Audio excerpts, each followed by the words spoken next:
Hello, welcome everyone for live. I am here with my man Biodun and Ayo. Welcome to the nice show. And as usual, we always say, thank you to our viewers. Like, subscribe, turn on your notifications to make sure you know when we're putting up something, uploading a video, and share with your friends. Let them come watch. Get some information about football. All right, today we'll be discussing the weekend games for the English Premier League as usual. We're going to do a good run of games, just one or two games here, deep dive on those, and then focus on just score predictions for the other games. Ayo, if you don't mind, can you put up the games we have for the weekend? Yes, sir. All right, thank you. Aston Villa Brighton, first game. That should be a very, very good game. Um, we're going to talk about predictions, but before we even talk about predictions, we're going to basically just go through it a little bit. Who do you think is going to win? How do you think the win is going to be pulled off? Brighton just lost to Chelsea yesterday in the Carabao Cup, so I know they're going to be fuming and ready to, take some revenge. So Ayo, what do you think? Aston Villa Brighton. I'm sorry. What do you think is going to happen in this game? Yeah, I think like you rightly called out, Brighton is going to be out for revenge. It's actually interesting that they lost to Chelsea yesterday, considering the struggles that we know that Chelsea has been having this season. Struggles are Uh, over. what's that? Struggles are over. Are they? Um, the thing that I've seen this season though is it's very hard to say what what lineup Deserby brings out. Um, that Brighton squad is quote unquote so deep because they have so many players that we may not know they have until they play and we're like, oh, that guy's good. Oh, Yep. that guy's good. So like Bonanote is starting to play a lot now. He started in the game against Chelsea yesterday, and I think he played at the weekend as well. Yep. They got Mohamed Dahoud from Dortmund over the summer. Of course, they signed Ansu Fati. That was their big signing. Mm-hmm. Uh, Mitoma is of course still there. Mitoma didn't start at the weekend, which is surprising because when everybody thinks about Brighton and who causes problems consistently, regularly for Brighton, it's Mitoma. But then he came on and scored two goals. So I see trouble for Villa. Villa have, the Villa is looking good this season as well. They've continued from where they left off last season. I think Yeah. from when Emery started in January, I think up until like August, he was like second in the league in terms of the number of points that Villa actually accumulated, or they were top four. I don't remember what the exact stat was. They're top four ever since Emery started. So, they're coming up. Brighton is coming up against a good side as well, and they've signed a lot of nice players. They brought in Paul Torres, which I think was a major signing. Yep. We've seen Musa Diaby. Musa Diaby is quality. I think Musa Diaby could probably play at the top four side. And then they've built their midfield around Douglas Luiz and Boubacar Kamara. We all know Arsenal tried to sign Douglas Luiz last season, so he's a player who has capability as well. And I've actually been impressed with Kamara when I've seen Kamara play. He's confident on the ball, he's combative, wins tackles, he's comfortable on the ball as is Douglas Luiz. So I'm looking forward to that game. It's a 6:30 a.m. I wanted to say call, but 6:30 a.m. match for me. But I'm looking forward to waking up for that one and enjoying a good game. Nice. Now, you did mention a couple of players. You mentioned Mitoma, who you said didn't start during the weekend. Started against Chelsea. And like you said, when we look at Brighton, a lot of people, Mitoma is like technically the face of Brighton coming from last season, how good he was. And against Chelsea, honestly, I was kind of disappointed because he's the person I fear most in Brighton. And I didn't see that spark. Maybe because he took a break during the weekend. I don't know why that happened. But they do have a lot of players, the likes of Mitoma, like you said, Ansu Fati. They have people who can basically change the game. Solly But March.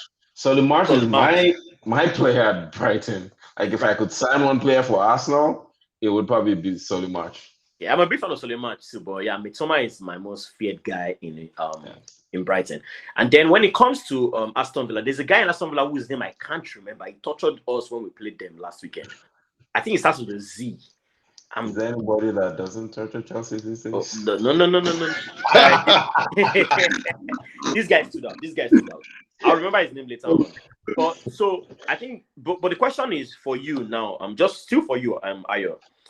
I think Where you're do you talking about think you didn't Nicolo keep Zaniolo. Zanolo? Yes, thank you. Yeah. Yeah, he was a beast. Where do you think this game will be won? Who would win this game? And who do you think? Of course, you're gonna give a score prediction. But who do you think would be a standout player? So the game is going to be won on the wings. We Yeah. know that where Brighton dominates possession a lot. We've talked about how they build up play, basically with two center backs and two central midfielders. It's a very interesting shape, but they have the keeper, two center backs, and two central midfielders, and they kind of build up that way. And then the fullbacks are very high up. Yeah. That's where I see spacing for Villa. So Villa loves to stay compact and then suddenly explode out on the wings. So those fullbacks that push high up for Brighton, we're talking Estupinian and I think Lamptey these days, there's going to be spacing behind. So if Villa can find space out on the counter behind those two fullbacks, that's where space is going to be for Villa. And then same for Brighton. Brighton like to build out from the back. And then once they're in that final third, they work it around to their wingers. And so it's kind of similar to what Arsenal and City do as well, is you build up until you're in the final third, and then the penetration comes in from the wings. The wingers are the ones who are allowed to, once you're secure in possession and midfielders are in place, you can then let the wingers go and take players on one-on-one if they have the chance to. So for Brighton, that's where the I think it's going to come from. I didn't see Evan Ferguson. I don't think he was available last weekend. This is the big guy in the middle these days. Brighton are going to have a lot of possession, I think, against Villa. Villa will look to stay compact and go on the counter. So it's going to be one from the wings. Who wins it? Yeah, good question. But will you predict him? You kind of already hinted at Brighton at the beginning. Yeah, I'll hold off on my final prediction. Let's get some thoughts from Biodun. Okay. We'll come back to you. Biodun, you don't have to hold on. Yes, sir. Just tell us everything you feel.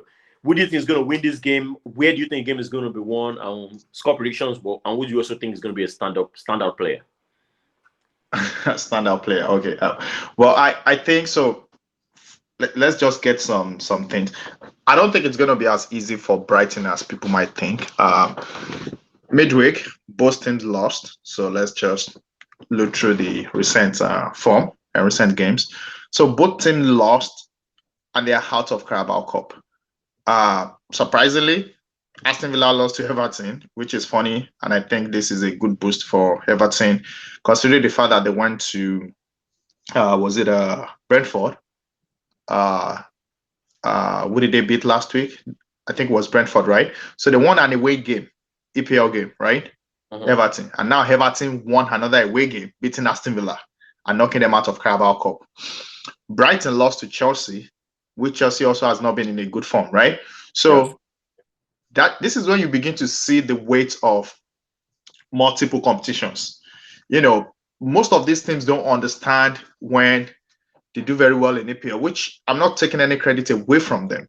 Brighton was fantastic last season. They continue to be fantastic. They have a great manager that, his name has also been added to the list of possible managers to replace Carlo Ancelotti at Real Madrid. So now you have Xabi Alonso, you have Zerbi being considered for the job.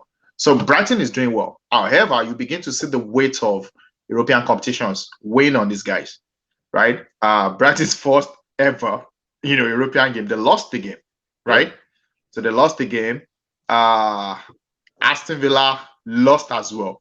So just begin to consider this. Now, remember that the last game of last season was also between these two teams. One of the last games, Aston Villa beat Brighton. So in May of last season, Aston Villa beat Brighton to qualify for Conference League because Brighton already made it to Europa. So that's how the two of them ended up in Europe. So good form. People will probably fear Brighton because of these quick wingers, but also don't take away from people like Moussa Diaby. So you're asking for players to watch out for. Moussa Diaby will play on either side of the wing. He's good. McGinn is good. Oli Watkins won't be my top striker, but he's delivering so far. Yep. I mean, see that go against Chelsea, right? So I think they have players to push back on Brighton. Now, if Brighton is fit and they're able to get refreshed for this game, then I think they can, demonstrate that attacking power. Now, I think the coach has been trying to balance it. That's why he probably rested Mitoma last game to make him come in, since they had like 3 games back to back. So if Mitoma starts, good for them. The defense right now, this guy is still out. The defender, the Aston Villa defender. So you have Pau Torres and Konsa. Pau Torres is new to the league. So I think that defense is an opening for Brighton to torment. I don't know the fitness level of Ferguson, but they might not need Ferguson in this game because they've got the Brazilian guy, Pedro. They've got Welbeck. Welbeck. Who can play as a 9 or play as a 10. So he can drop in. They have Solimat, like Hayo mentioned. So they have players that can do that job. Dawood is filling into that midfield. This is a team that has sold players. So I think both teams are balanced. Manager-wise, I think both managers to have experience. But in terms of experience is more on Emery's side. True. And I think this is an home game for Aston Villa. So if I were to predict, I would be leaning towards a Villa victory, considering that the two of them have to lift themselves up. The worst that I see in this game is probably be a draw. I don't see Brighton going to Aston Villa and winning this game. I see a fair game ending up in a draw, or I see Aston Villa snatching the win. Okay. So Aston Villa snatching the win. What's your prediction scoreline? Definitely there's going to be goals. The two of them are going to play. Brighton is definitely going to make you play.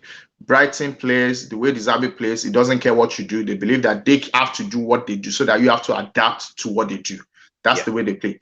Emery likes to adapt. That's the manager is. But so far, he's been trying to change Aston Villa to kind of, imposing themselves on opponent, which is new for me, seeing Emery play like that. Typically, Emery will watch you and try to contain you and adapt your game and prevent you. Then maybe second half, bring in 1 or 2 people, things like that. But so far, if you watch that Chelsea game, they were not afraid. They played. They were not afraid of Chelsea. They came out because now he bought players that are quick, that are fast. Diaby can support Oli Watkins, and you have Majin, who is also quick. So you have that double pivot that he plays. He plays one guy with Douglas Luiz. Then he has Tielemans that is also, defensive in a way. So you have Martin Cash and Luca Dini playing, supporting the midfield when they can. So I think his team is transforming from being, a more respective teams to a team that is saying, okay, we have a style, we have a pattern, we have an identity. Then can begin to play the Aston Villa way. So scoreline, I say that to let you know that I think there will be goals in this game. And I'm thinking of a 3-2. If he ends up in a draw, maybe 2-2. But I think 3-2 to Aston Villa. That would be my prediction. Ayo, you didn't give us a prediction earlier. You hinted at a Brighton win. Are you still sticking with the Brighton win, or are you switching to Aston Villa? I hinted, but I think this will be a 2-2 draw. 2-2 draw. That's my final answer. 2-2. There will be goals. 2-2 draw final answer. Standout players. Biodun, standout player. Give me one. Just one. Of course, I expect Mitoma to shine. I expect Mitoma to shine, but I don't know how easy it's going to be for Solimat. He's playing against an experienced, Lucadini. He might be tough. He can push him back. Either Lucadini or Martin Cash. These guys are strong. They'll be able to push back against Solimat. Mitoma, they will have to probably double on him. I think somebody already called out the weakness of Mitoma, which is he wants to take you to the left so that I can come back to his right. If you can figure that out, I think you can quiet him. And Zerbi is a coach that if Mitoma doesn't deliver by 55, 60 minutes, he will take him out and bring in a player that they don't know. That's the advantage the guy has. He has all these young boys that we don't know. So most people don't know how they play, to be honest. Now people know how Mitoma plays, so they can play against that. Then he brings out a guy that we don't know, that we never heard of. I mean, he has Adingra, he has all these guys that people are beginning to study to understand. So I think he has a lot of assets to attack. Hopefully, Ivan Ferguson is fit enough. I think he's strong. Pau Torres, I think, is a soft defender. I think Ferguson will have a very good game. I think Oli Watkins would also have a very good game. Yeah. So. Okay, so you're sticking with Mitoma for your standout player. Standout player, I don't know. I think Musa Diaby and Mitoma will be my guys. I need just one. So is it Mitoma or Musa Just Diaby? one. I don't know. Go to Ayo. Come on, guys. You know you don't have to be right in your predictions. Just predict. You don't have to I don't know, man. Get of receipts. Don't be like Biodun. Give us just one. Yeah, for me it's simple. Just thinking through my analysis where I say the game will be won on the wings earlier and the spacing behind, I think Musa Diaby is my standout player for this game. Musa Diaby. So because you are taking Musa Diaby, we're going to give Mitoma to Biodun. So next week, if Mitoma doesn't perform, we're going to tell Biodun you said Mitoma and he didn't perform. All right. Well, I didn't pick any. You put it on me. Moving on. We have so many games for the week, but we're just going to just run through predictions for these games. Even I'm going to be predicting also because you guys don't like to predict. So let me predict so I can encourage you guys. Starting with Bournemouth Arsenal. Shocker prediction. Are you guys ready? Bournemouth 2, Arsenal 1. I'm saying that because yeah. I'm just having fun. But realistically, I think Bournemouth got something. Now, that's not probably going to win. But like I said, predictions are predictions. I'm not good. I can't see the future. I don't really have to be right. But I have faith in Bournemouth. I think they can do something. Arsenal, after Arsenal's draw last week with Spurs, maybe, just maybe, they will linger into the Bournemouth game and not perform. So I'll say Bournemouth 2, Arsenal 1. This will be Arsenal's first loss of the season, right? God forbid. No, I'm just saying. All right. Theoretically speaking, sure. Yes. Put my prediction aside and let it go to you guys. You guys are Arsenal fans, so let me hear what you got to say. What are your prediction? Biodun? We have to win. Duh.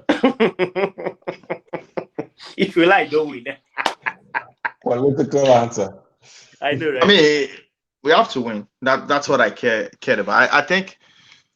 Okay, you don't want analysis, but I think if we have, I don't know the fitness level of Rice. I think we need Rice back, and we need either Martinelli or Trossard back in the team.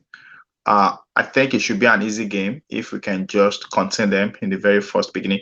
Our away games have been easier this season, and I think you'll be surprised that we can just beat them 4-0. 4 goes to 0.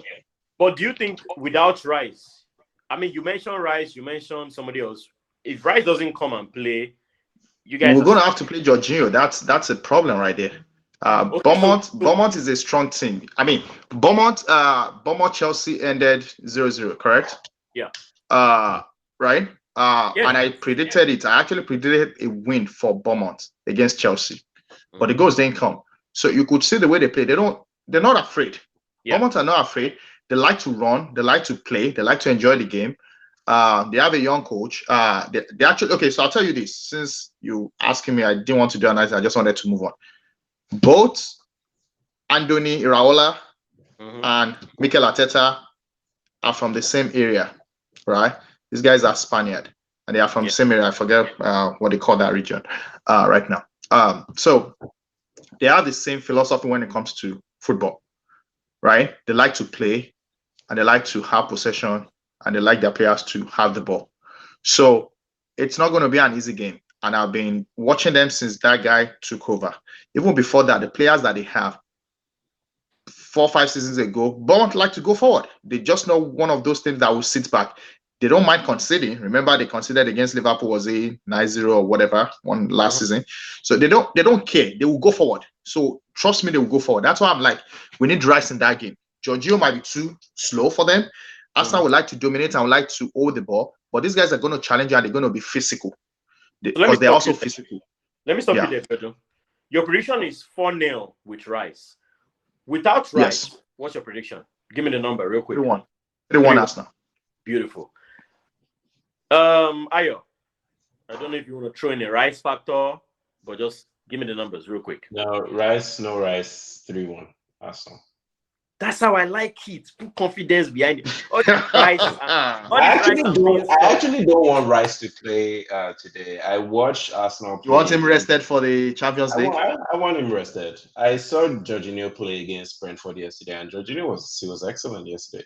He was excellent until they make those stupid calls, right? Exactly. As a Chelsea which you fan, don't know when I'm he's sure going to you make those about stupid Jorginho. calls. Jorginho, I mean, he did a lot of that always, at Chelsea. Jorginho always messes up after an excellent game. So he had an excellent game. The next one is like he's speaking from a place of PTSD, Charles. Yeah, absolutely, 100%. So I'm kind of hoping Jorginho will play, and so we can have some fun. It's gonna give you guys like a Maguire-like feel, if you know what I'm talking about. All right, so 3-1. You both agreed 3-1 because I know Rice is injured, so there's a possibility he may not play. But hey, you never know how they do their fitness. These guys can just wake up tomorrow morning. I want him rested. Arteta says he has a back problem. Remember the back injury ruled out Saliba for the rest of the season. Remember, right? It was that back injury that ruled out Saliba. So that's a serious one if he gets to that level. It may not be as serious. I hope it's not. I hope it's just a twisted nerve. I think Saliba actually had like a little fracture in the. Yeah, Saliba's one was very, very severe actually. Saliba's one was that Saliba got kneed in the back, whereas Rice came off on his own due to discomfort. So that tells me it's maybe just a twisted nerve, and that just takes time for the area to like calm down. So basically, what you need is just rest. It's just rest. Just rest. So I'm a bit more hopeful for Rice. There was no impact. I don't recall any. I think he tweaked it. If I'm guessing, I think he tweaked it. There was a shot he took just towards the end of the first half, and I think that's when he tweaked his back. So I think it's just rest. I actually don't want him to play this weekend. Let's rest him. There are more important fixtures where we'll need Rice. Okay. And Partey should be back in another week or so. So let's go in with this game. Let's clean things up and then start to build back up from there. All right, 3-1, both sides with Rice or with or without Rice. 4-0 for Biodun with Rice. All right, moving on. Everton, Luton. Just give me numbers. Let's not even go to this game because these guys are just like our junior teams. These guys, we respect them. We thought you respect, but we probably won't be watching this game, right? You're going to be watching us now. I'm probably going to be watching City, So, Everton, Luton, Ayo, give me the numbers real quick. Is it the game Luton comes out on top? I no disrespect, but I honestly don't see Luton winning any game in the Premier League this season. You gotta stop saying that. We had this conversation at the beginning of the season. I told you they're gonna win at least one game. Come on. They picked up 1 point against the other one of the three teams that I have getting relegated in Wolves. No, Ayo, come on, think about it. They're gonna play 38 games. Statistically speaking, I understand where you're coming from. But from the team I've seen, realistically, I don't see them beating at least any of the other 16 established teams. And I'm counting Everton in that list. They could maybe get something. They didn't beat Wolves. So there's Wolves, there's Sheffield. Yeah, they haven't won this season. There's Luton. 4 teams haven't won. Sheffield, Burnley, Luton, Burnley. Even Bournemouth. Even Bournemouth has not won a game. Burnley has not won this team. Burnley will beat Luton. So what's your score prediction then? It's a 2-0 win for Everton. Yikes. Well, like you guys said, Everton has won 2 games in a row now, and they are going up that momentum. So I can see Everton will survive. Everton will be fine. The thing for Everton now is they're able to rest Calvert-Lewin a little bit, and they don't depend on him because they now have Beto. So I think having that option means it's not all on Calvert-Lewin. Beto looks like he'll need some time to get up to speed in the Premier League. Yep. But at least he's playing. He's able to take some pressure off Calvert-Lewin. Yep, that's true. All right, so let's see how that goes. Biodun, do you agree with that? 2-0 Everton? Yeah, I mean Everton is on the rise. Well, they're in good form, good spirit, confidence. Calvert-Lewin is coming back. I don't think it will play him and Beto at the same time this weekend. Yeah. But the confidence is there. The challenge is this is an home game. Their home results have been very, very poor. I hope this game doesn't sink them back into that poor form. I hope they continue with that confidence that they've gathered in the last 2 games. But definitely, regardless, I think it's an Everton win. Okay. Let me say something real quick. Just a quick question. So, which I'm still going back to what Ayo said. Luton is not going to win any game in the Premier League. Now, if Luton was to win a game, who do you think they're going to beat? And don't say Chelsea. Please don't say Chelsea. Be serious. I already said. No. I already said. You beat them. You beat them when they came to Stamford Bridge. You're going to go back to Luton. That stadium will be ready by then, and whatever they are doing to that stadium, they're doing it because of Chelsea. So that stadium will be ready to beat anybody. You understand what I'm saying? So they will beat Chelsea because by that time Chelsea will be in that category of 15 and below. I'm going to meet you. Ayo, let me go. I already said what I needed to say. Ayo, Luton wins the game. I don't know if you remember my comment in our WhatsApp group, which was that I'm looking forward to that December match against Chelsea. But realistically speaking, if there's any team they could maybe beat, I would say Sheffield or Wolves, because those are the other two teams I have going down with them. Oh, you think Wolves is going down? I think Wolves is going down. Yeah, no, hold on. Ayo, what are your three teams again that are going down? It's Luton, Sheffield, and Wolves.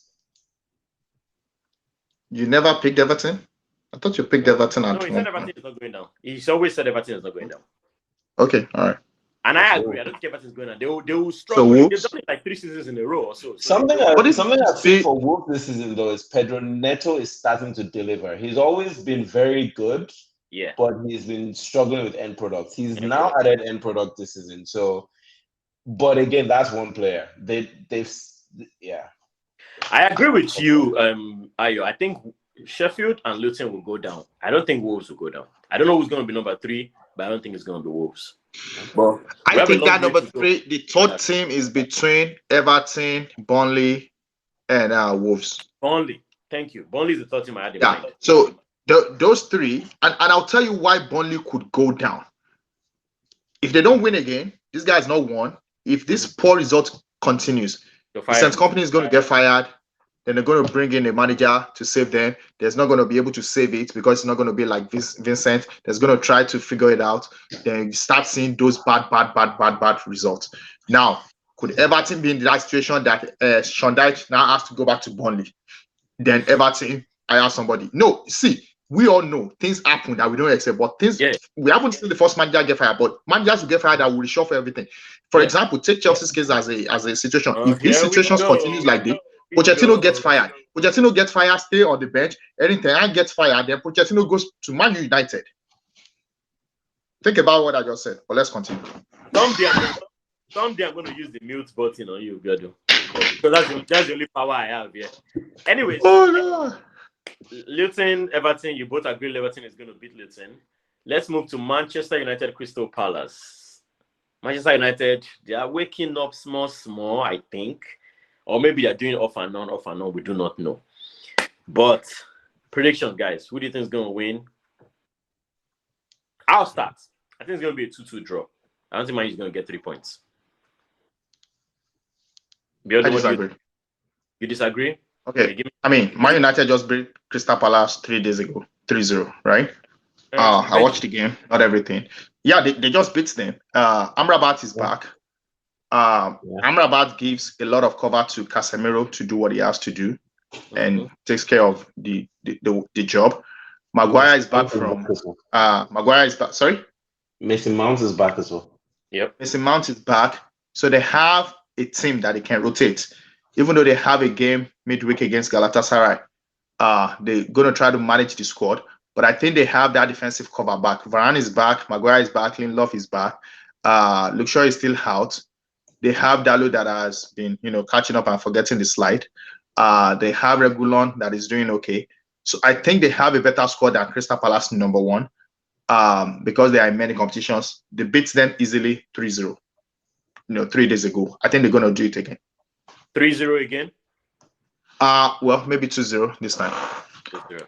Let me just say, I don't even go into much analysis when I'm predicting. Sometimes I put a little emotion into it. So in that, 2-0 is a very, very reasonable prediction. It probably would be what I would say if I'm not trying to diss my Man U fan friends. But I'm sticking with my 2-2 prediction. Let's see what happens. Crystal Palace is a London team like Chelsea, so I'm rooting for them. Ayo. Ayo, but I almost want to lean towards a draw as well, because one thing that we have to be aware of is the game that was played, that 3-0 game, is not the same team that Man U is going to see this weekend. Yeah. That was effectively Crystal Palace's second team. Edward, who is their main striker, who's been on form this season, he wasn't even on the bench. Right, and they had Rob Holding, who hasn't played a game really in the Premier League for a while, and who we know is suspect from his time at Arsenal. So it's going to be a completely different team. You're going to have McGahey and Joachim Anderson come back in the middle. Tyrick Mitchell played, but he's playing with Chris Richards and Rob Holding on the sides. Nathaniel Klein started, who never plays anymore for Crystal Palace. So it's going to be a completely different back four, completely different goalkeeper. Dean Henderson started. He hasn't played this season. It's been Sam Johnston who's been starting for Palace. Eberechi Eze, who runs things in midfield for Palace, didn't play. So it's going to be a much different game for Man U. Now, like we said, Man U, they have players back. Mason Mount is back. Amrabat is back. So they have cover. Martial is staying fit because he's not playing all the games. Hodgland is an option off the bench. So I'm going for probably a 1-1 draw as well. Something like 1-1 draw. I say 2-2 draw. Biodun says 2-0 for Manchester United. 2-0. I maintain my prediction. Okay. Man U is gonna cry. Okay. All right. So we mentioned Burnley earlier. I think Burnley is along with Sheffield and Luton.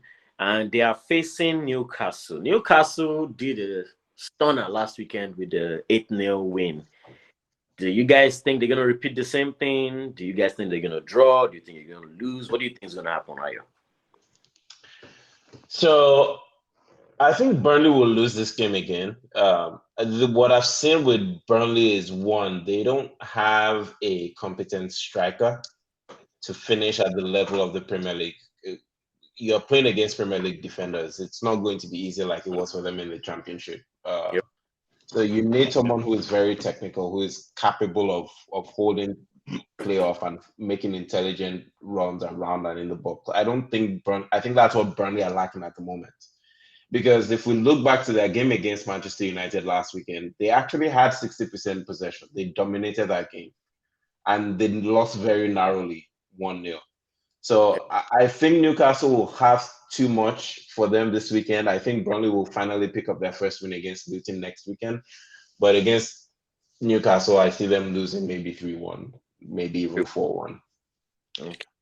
3-1, 4-1. So you won't think they're going to I hope Company doesn't get fired, but yeah. Yeah. I mean, if he continues if he can make it to next weekend, I think Company will be fine. So you think if beat Luton, that will help him? Yes. Okay. Biodun, go ahead. Sorry. And that's what I've been saying in our group chat, right? Company is on my list of the first or second manager that will get fired this season. Not that I'm wishing him bad. I like him as a guy. I have nothing against him. Your success as a player it doesn't really translate like that into success as a man. So we all know that. Company is going to lose this game. He's not going to beat Newcastle. We know that. And I think the pressure will mount on the management. And I'm not sure if they will give him a chance to the next game. And even if they do, I don't know what their next game looks like. Luton. It's Luton. It's Luton. Okay. So, because he said something. He's a wise guy. He actually said something the second week of the league. He said, hey, guys, we're going to need time here because look at our 4, 6, 7 games. Those are going to be our toughest game for this season. So hopefully when we play those things out, we begin to rise. So I think he already said it just to manage maybe his bosses. I don't know. But that's smart on his move. Now, we didn't give him those chances. Like, okay, all the games we've played up to now are against the top 6, top 7. Let's see how you perform against the other guys. We don't expect you to be top 4, but at least we expect you to come back into EPL and survive. So that might be the chance. That might be a good selling point for him to keep his job. I don't know. But I don't see him beating Newcastle. Newcastle had a bad run. They are turning it around now. Joelinton is back, even though they lost Harvey Barnes. But Joelinton is back. And we talked about them sticking to how they used to play last season and just playing the same player. Yeah. That's what he's trying to do now, going back to the basics. And that's what they are doing. They did that against City, right? And they knocked City out of Carabao. Nobody's going to come out of that City win and going to mess up with Burnley. I don't expect that. But again, it's soccer, it's football, anything can happen. Newcastle win 3-0. 3-0. 3-0, 3-1. Either prediction seems to be fine. I'm predicting a Newcastle win also. So moving on to West Ham, Sheffield United. I feel like there's some games we shouldn't even be talking about, like this Newcastle Burnley we just talked about, and this City one I'm looking at on. Like, what's the point? But we'll get there. I mean, it's worth talking about. Vincent Company, looking at its chances, right? So West Ham, Sheffield United. Who wants to take this? Because honestly, at this point, West Ham win. West Ham win. West Ham win. They need a win. I mean, they started well. They've lost 2 games back to back. They need to win this one. Sheffield is down. I don't care whether they lost 8-0. There's no working bottom is going to have a speech. If he had a very rousing speech to bring them to a victory, that would be a very good coach. But I don't see a way out against West Ham. West Ham is not smiling this season. It's just that they faced serious, teams, Liverpool and City. Sheffield United could have snatched a draw against City, but they did 3 weeks ago. They messed up. They didn't stay on focus. So that would have been one of their best results this season, but they messed it up. So I don't see how they're going to go to West Ham, and do wonders. West Ham win. Okay, so West Ham win. We'll agree West Ham win. Wolves City. I say Wolves win. Who wants to Let's talk about the big game. Let's not talk about Wolves. Well, Ayo, Rodri is out though. Either way. What do you think? I have for relegation. We're talking about a team that will get relegated or likely relegated against. Ayo, that's only you. That's only you. Even if Haaland was injured and Alvarez, we have no striker, we all know Pep's gonna figure something else. So Wolves City, we're gonna push that aside. Yeah. Spurs not worth my time. Exactly. Spurs Liverpool, the biggest game of. Do you want to talk about Nottingham Forest, Brentford, and the Monday game? Then we come back to Spurs. That's a good idea. We just finished the other game. Give me a quick prediction for Ayo, can you scroll up? Brentford. We can leave Luton. We can leave the Tuesday. Let's talk on the Chelsea Fulham game. So Nottingham Brentford. Ayo, Nottingham Brentford. I like Nottingham Forest. I like the way they play. You think they're going to do the job? I think Nottingham Forest could sneak a win here. Brentford with Mbeumo and Wissa, they've tried to replace Ivan Toney, but it's still a tall ask, without the main man present. And Forest are looking good. Forest have options. Awuni is on form. They've brought in Hudson-Odoi, who is a player that I really like. Elanga has hit the ground running. So it will be tough for Brentford. They're away. It's an away team. I could see Forest winning this. Maybe 2-0, 2-1. 2-0, 2-1. Biodun, you agree? Yeah. 2-0, 2-1? Or you think? Yeah, I think Forest winning 2-1. Brentford has lost back-to-back now at home, 0-1, 0-1. And yes, Ayo is right. That gap is felt right now. That Ivan Toney gap is being felt. So yeah, Nottingham Forest. 2-1. I want to predict the opposite. I'm predicting a 2-1 for Brentford. Just because I know Ivan Toney is out, but I've also seen what they've done without Ivan Toney. And I know, like you said, they've lost their last 2 games, but they still got something going. I don't think they're actually that bad to easily lose to Forest. Now, I'm not writing Forest. I'll tell you another thing. Kevin Shad, did you hear he was injured? Warm up. And he's out for months. He's out for months. That's somebody they brought in to play as a winger, right? Who is quick and young. He's out for months. They don't have a replacement. That team is light. If you watch them compared to last season, they are not playing the same way they played last season. That physicality is not there, right? Mm-hmm. So I just wanted to throw that out. I don't see them. I mean, they might perform in this game. That was you trying to change my mind, but I'm going to stick to it. 2-1 Brentford. They'll take a win. I like Nottingham Forest a lot, but I'm just doing this for prediction's sake. Now, the biggest game of the weekend, I'm just joking. London Derby, these are next door neighbors, Chelsea and Fulham. I'll go first, actually. Taking emotions aside, Chelsea has a lot of issues going on. The team is still getting to know each other, quote unquote, and Poch is still trying to basically instill his ideology on the new players. Basically, we have a new team. So I also think Chelsea has a problem of the striker. Now, I have no problem with Nicholas Jackson. I really, really like him. But his ball conversion is quite poor. Jackson plays so well, so fast, so much on the ball like a young Tue Oct. So much speed, less thought. So he runs with the ball and forgets. I think Jackson forgets he's a striker sometimes. He thinks he's a winger. He thinks he's a midfielder. He forgets your goal is to score a goal. So I've seen him several times get the ball. I have my fellow Chelsea fans who argue that the problem is we don't have a 10 who can pass the ball to him. Well, Cole Palmer has stepped up to do that job. I think he can step up. I've seen what's his name?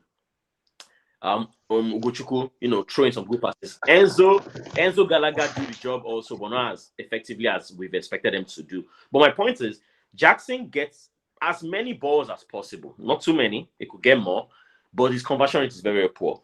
And I'm not even talking about conversion in goals. I'm talking about conversion of shots at the goalkeeper. Jackson has several chances with the ball, but runs, either he loses the ball or he trips off the ball, loses the ball to a player or he trips off the ball. So my point is, if Chelsea had a more effective striker, this is my opinion, I think we'll be converting. But I also think Jackson is decent enough till we get Ivan Toney in January. That's my prayer. Now, the caveat is Jackson is not playing. Stop spreading false stuff on this recording. So I'm being hopeful. Jackson is not playing on Monday. He's not playing. He has 5 yellow cards. He's out. I think he has a music concert to go. I'm sorry? He has a music concert to attend. So I think because a new striker is going to be playing in Amanda Breuer, I think something big is going to happen. I think we're going to see Chelsea with a new striker. Now, I'm not saying it's greatest, but it's just different. It's just not Jackson. I think Breuer has been in the Premier League enough. He has enough Premier League experience to know that in the Premier League, you don't get too much time on the ball. When you get the ball, you shoot as soon as. Jackson doesn't understand that yet. So I think that's the difference between the two of them. Because Breuer is a different striker, I think, and I'm hopeful we're going to deliver. So I'm predicting 3-1 for this. I don't expect us to have a clean sheet because Fulham is going to come at us there at home. Predicting 1-3, 3-1 in favor of Chelsea.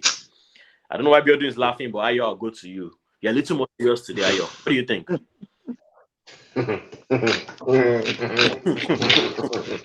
know what? We're gonna end this recording right now because both of you are not serious.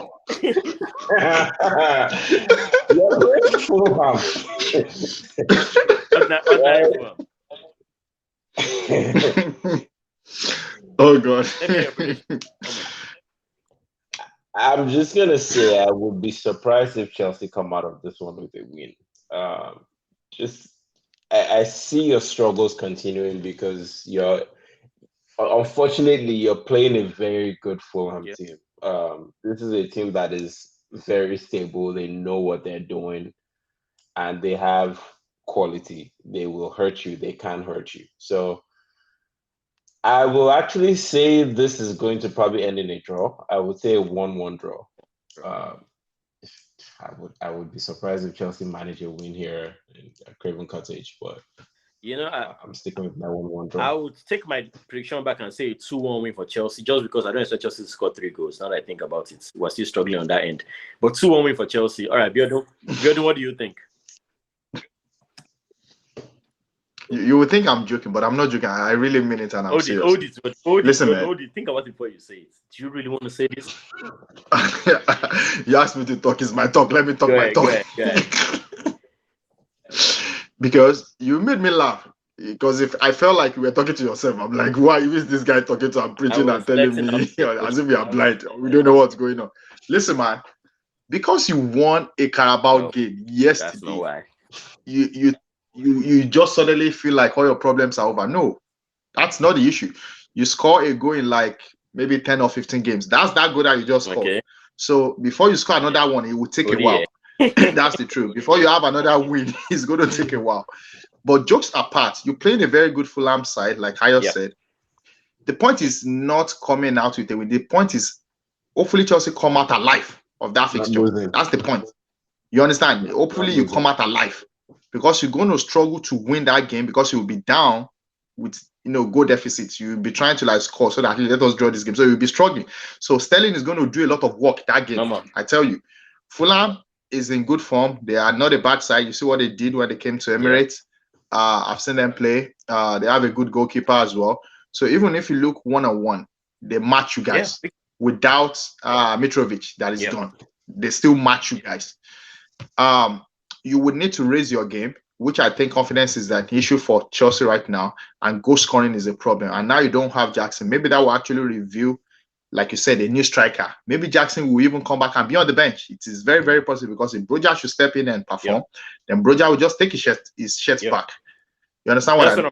But I think it's a good thing for Chelsea to redefine and see, okay, maybe I got my first 11 wrong. Maybe this is an opportunity to get my 11 right. But I don't think it's going to be easy for you. I don't think you're going to win.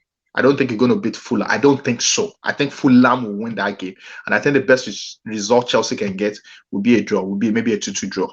If not, I say Fulham winning 3-1. Okay. 3-1, 2-2.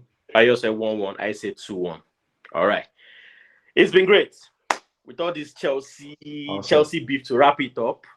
Well, viewers, I hope you guys enjoyed this show when you watch it. And we've come to the end of this recording, because these games are the games we decided to take this weekend. We do want to say Liverpool Spurs is a big game, and we will be talking about that in our next recording. Look out for us. Thank you.